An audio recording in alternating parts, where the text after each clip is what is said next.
বর্তমান সরকার একতরফা নির্বাচন আয়োজনের চেষ্টা করছে এমন অভিযোগ তুলে জাতীয় পার্টির চেয়ারম্যান জিএম কাদের বলেছেন, বিগত ফ্যাসিস্ট সরকারের মতোই বর্তমান সরকার জাতীয় পার্টিকে রাজনৈতিক অধিকার থেকে বঞ্চিত করছে। মিটিংয়ে মিছিলে বাধা দিচ্ছে, হামলা মামলার ভয়ভীতি দেখানো হচ্ছে। দলের বনানী কার্যালয়ে কেন্দ্রীয় বর্ধিত সভার দ্বিতীয় দিনে এসব কথা বলেন জিএম কাদের। সত্যিকার অর্থে ফ্যাসিবাদ মুক্ত দেশ করতে আন্দোলনে নামার প্রস্তুতি নিতে নেতাকর্মীদের প্রতি আহ্বান জানান জাতীয় পার্টির চেয়ারম্যান।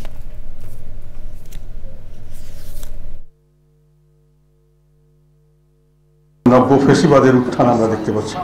তারা এবং তাদের দোসররা মিলে দেশটাকে একটা ভয়াবহ আতঙ্কগ্রস্ত মানুষের দেশ হিসাবে সৃষ্টি করে ফেলেছে। একতরফা নির্বাচন করছেন, সমস্ত হাটঘাট মাঠ দখল করছেন, চাঁদাবাজি করছেন, দুর্নীতি করছেন, বিভিন্ন জায়গায় গণমাধ্যমের স্বাধীনতা হরণ করছেন।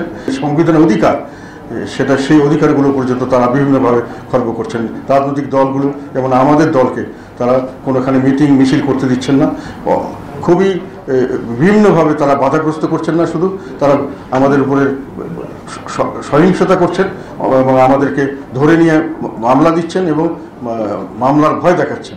এবং এইগুলোর থেকে উদ্ধার পাওয়ার জন্য জাতীয় পার্টি সামনের দিকে জনগণকে সামনে আন্দোলন করতে প্রস্তুত হচ্ছে।